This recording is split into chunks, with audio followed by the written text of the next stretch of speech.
બગસરા શહેર ભાજપ લઘુમતી મોરચાના પ્રમુખ યુનુસભાઈ શેખે 2 દિવસ પહેલા કોંગ્રેસમાં જોડાયા બાદ ફરી ભાજપમાં જોડાયા અને શહેર ભાજપ પ્રમુખે ભાજપનો ખેસ પહેરાવી આવકાર્યા। ગુજરાતમાં લોકસભા ચૂંટણીની હવે ગણતરીના દિવસો બાકી છે ત્યારે રાજકારણ ગરમાવો જોવા મળી રહ્યો છે। અમરેલીના બગસરા શહેરના ગોંડલિયા ચોકમાં લોકસભા કોંગ્રેસના ઉમેદવાર જેનીબેન ઠુમરના સમર્થનમાં જાહેર સભા યોજાઈ ત્યારે બગસરા ભાજપ લઘુમતી મોરચાના પ્રમુખ યુનુસભાઈ શેખ સહિત ટીમે કોંગ્રેસનો ખેસ ધારણ કર્યાના માત્ર 2 જ દિવસમાં ફરી યુનુસભાઈ શેખ ઘર વાપસી કરીને રાજી ખુશીથી ભાજપમાં જોડાતા બગસરા શહેર ભાજપ પ્રમુખ ધીરુભાઈ કોટડિયા, તાલુકા ભાજપ પ્રમુખ પ્રદીપભાઈ ભાખરે ભાજપનો ખેસ પહેરાવી આવકાર્યા છે। ત્યારે લોકસભા ચૂંટણીને હવે ગણતરીના દિવસો બાકી છે અને રાજકારણમાં ગરમાવો જોવા મળ્યો છે। આ તકે તાલુકા ભાજપના પ્રમુખ પ્રદીપભાઈ ભાખર, શહેર પ્રમુખ ધીરુભાઈ કોટડિયા, જિલ્લા ભાજપ મંત્રી મનોજભાઈ મહેડા, નગરપાલિકા પ્રમુખ પ્રતિનિધિ એવી રીબડિયા, જિલ્લા પંચાયત સદસ્ય ધીરુભાઈ માયાણી, શહેર મહામંત્રી અશોકભાઈ પંડ્યા, તાલુકા પંચાયત સદસ્ય અશ્વિનભાઈ કોરાટ સહિત ભાજપના કાર્યકર્તાઓની ઉપસ્થિતિમાં ભાજપ લઘુમતી મોરચાના પ્રમુખ યુનુસભાઈ શેખને ખેસ પહેરાવીને આવકારતા ભાજપના કાર્યકર્તાઓમાં ભારે ઉત્સાહ જોવા મળ્યો હતો। અશોક મણવર, અમરેલી। મારું નામ યુનુસ શેખ, ભારતીય જનતા પાર્ટીમાં લઘુમતી મોરચા પ્રમુખ ઇન્ચાર્જ।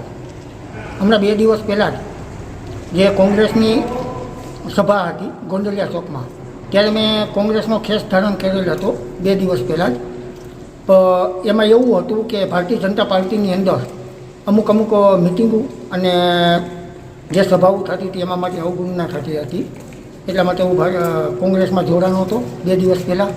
અને પછી એ લોકોને રજૂઆત કરી અને એ લોકોને અવારનવાર ફોન આવીને એમને કીધું, સમજાવ્યું મને, ભારતીય જનતા પાર્ટીના આગેવાનોએ સમજાવી અને મને કીધું કે તમને શું વાંધો છે, એટલે મેં એમને વાંધો દર્શાવ્યો। મેં કીધું અવગણના મારી થતી હોય એટલા માટે હું કોંગ્રેસમાં જોડાણો। તો એ લોકોએ ખાતરી આપી છે કે ના, હવે તમને માનપાન મળશે અને આ પાર્ટી આજે તમે જોડાયા રહો, કેમ કે ભરતભાઈ સુતરિયાને આપણે દિલ્હી સુધી કમર ખીલાવીને મોકલવાના છે, એટલા માટે હું ભારતીય જનતા પાર્ટી આજે પાછો ટિકિટ જોડાયો છું। અમારા લઘુમતી સેલના યુનુસભાઈ શેખ મંત્રી તરીકેની અને ઇન્ચાર્જ પ્રમુખ તરીકેની પણ જવાબદારી સ્વીકારતા હતા। લઘુમતી મોરચામાં ખૂબ જ સારી એની કામગીરી હતી। એ 2 દિવસ પહેલાં કોંગ્રેસમાં પ્રવેશ કર્યો એવું અમને જાણવા મળ્યું હતું, પરંતુ અમને વિશ્વાસ હતો કે યુનુસભાઈને અમે કોઈ સસ્પેન્ડ નથી કર્યા કે અમે એને કોઈ પક્ષમાંથી હાંકી નહોતા કાઢ્યા। અમને શ્રદ્ધાને વિશ્વાસ હતો કે અમારી પાર્ટીમાંથી યુનુસભાઈ ક્યારેય જાય નહીં અને યુનુસભાઈને કેવી રીતે કેમ જવું પડ્યું એ એની અંગત બાબત હતી, પરંતુ એ આજે રાજી ખુશીથી ભારતીય જનતા પાર્ટીના કાર્યાલયમાં પ્રવેશ કર્યો અને રાજી ખુશીથી ફરીથી કામે લાગી ગયા છે અને ભારત માતા કી જય બોલાવી છે। અને એમને એક એવી પણ વાત કરી કે આજે રાષ્ટ્રની અંદર નરેન્દ્ર મોદી સાહેબની કામથી હું પ્રભાવિત છું।